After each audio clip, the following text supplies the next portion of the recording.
Hi, this is one of what I think will be many videos for New Worlds November. This is really sort of the first video. The New Worlds November is a writing challenge in the month of November created by the Bookish Bryants. And a lot of booktubers are participating. I'll leave a list below. And I've managed to have at least one story for each week. There's 4 weeks. Week 1 is aliens. Week 2 is robots and AI. Week 3 is time travel, and week 4 is post-apocalyptic end times dystopia, I think. So I'm really excited, and I think that's going to translate into the number of works that I've got. Thus far, I've got 3 short stories for aliens. 2 of them are coming from Poul Anderson. This is The Queen of Air and Darkness and Other Stories by Poul Anderson. I'm going to be reading 2 of these stories. The Queen of Air and Darkness, which sounds like fantasy, but I think it's science fiction. Were they, the elfin kind, from out of Earth's past, or an alien race, fighting a deadly war to reconquer their world? And what was the alien enemy? A people defeated, a culture wiped out, but who could they name enemy? So I don't think I've ever read Poul Anderson before, so I'm looking forward to that. There's also a possible one for time travel there, time lag. I'll see about that, because I've got a lot of short stories for time travel. The other, what I think is alien, is The Golden Bugs by Clifford D. Simak. This is from So Bright the Vision. Again, I don't think I've read Clifford D. Simak. It's a collection of 4 short stories there. And I'm assuming that the golden bugs are aliens. Also, I have from the library Menace of the Monster. Classic Tales of Creatures from Beyond, edited by Mike Ashley.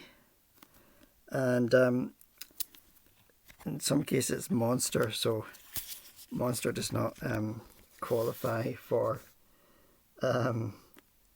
alien, such as the case of has King Kong there by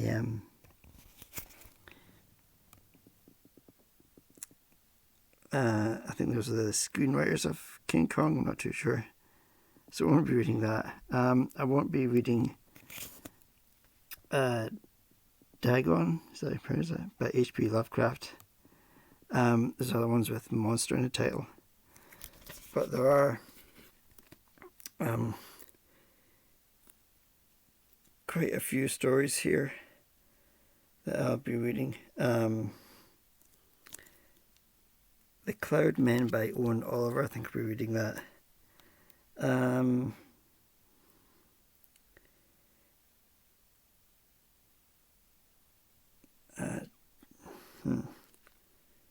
Monster from Nowhere by Nelson S. Bond, I might read that.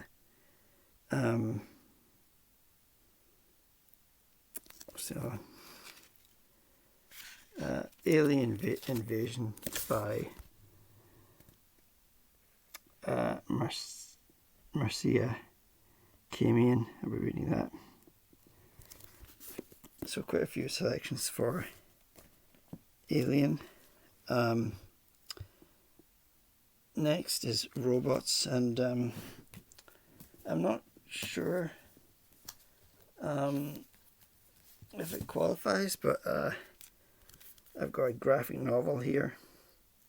This is Robots, published by Accent Comics, a UK publisher. I bought this at a comic book convention quite a long time ago because it was published in 2008, but I don't think I bought it in 2008. And it has a lot of stories there by various artists and writers. So it's quite a lot of work there for Robots.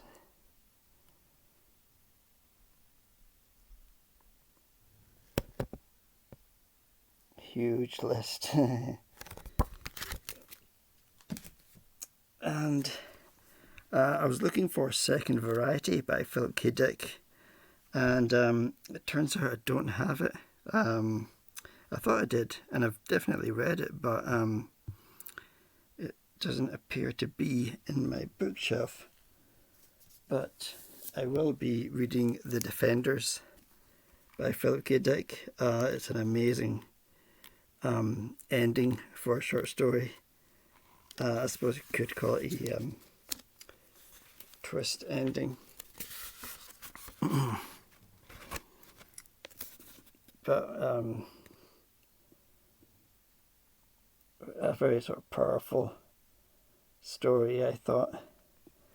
And it comes from this collection called Beyond Lies the Wub by Philip K. Dick.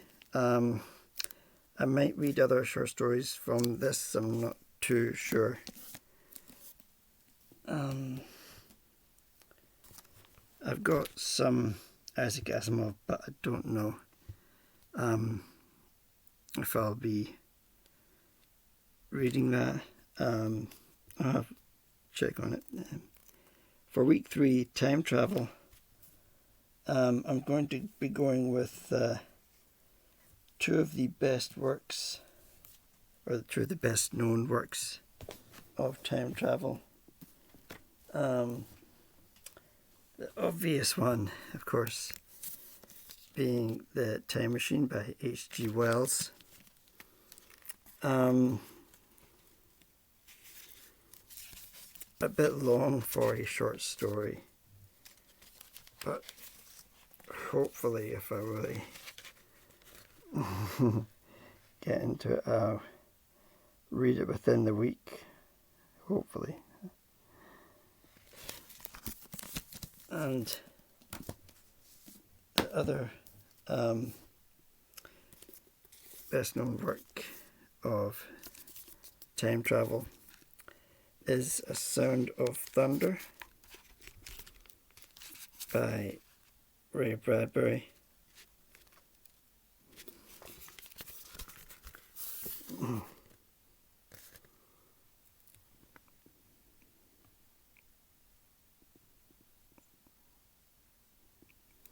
I would say it's quite a well-known short story, partly because it's parodied in The Simpsons. I can't remember what episode of A Treehouse of Horror, but Homer goes back in time and he keeps changing it, and he keeps messing up time, and eventually he just settles for the time where they all have like stretchable fly-like tongues. But if he had sailed on another world where donuts rain from the sky. But this is a nice hardback copy, and it's a limited edition. I don't think it's worth any money. Well, I don't think it's worth a lot of money. It's not signed by Ray Bradbury, but it is a very nice hardback.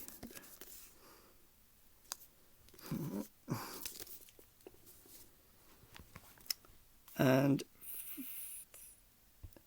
finally, for week 4, we have post-apocalyptic end times, and This I thought was a difficult one to find short stories for, but I've so far managed to find two, or at least I think I have. There's one that comes from the Fifth Galaxy Reader, edited by H.L. Gold, and it's the last story in the book, When the People Fell. So that sounds very apocalyptic to me. By When the People Fell by Cordwainer Smith. So I'll read that and see. I think it does. Yeah, that title does sound ominous and apocalyptic. And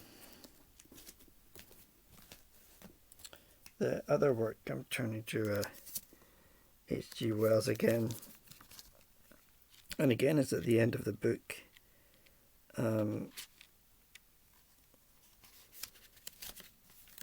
It's called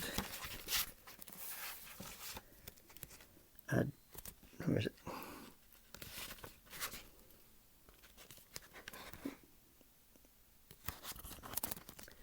I really need to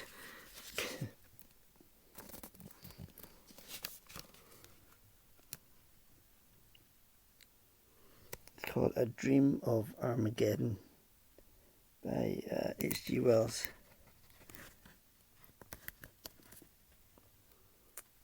So that does sound appropriate. Other than that, I'm looking for I think it's called Dangerous Visions by Harlan Olsen. I think it's quite I don't know how hard it is to find, but I've been briefly looking and I haven't found it. Also for time travel, again I have another book from the library. This is Beyond Time, Classic Tales of Time Unwound, edited by Mike Ashley. It has a lot of stories, so time travel I think is the most packed of the weeks. I don't think I'll be able to get to all of these short stories. As a lesser known one by H.G. Wells, The Queer Story of Brownlow's Newspaper. I've not heard of that one, and I've not read it.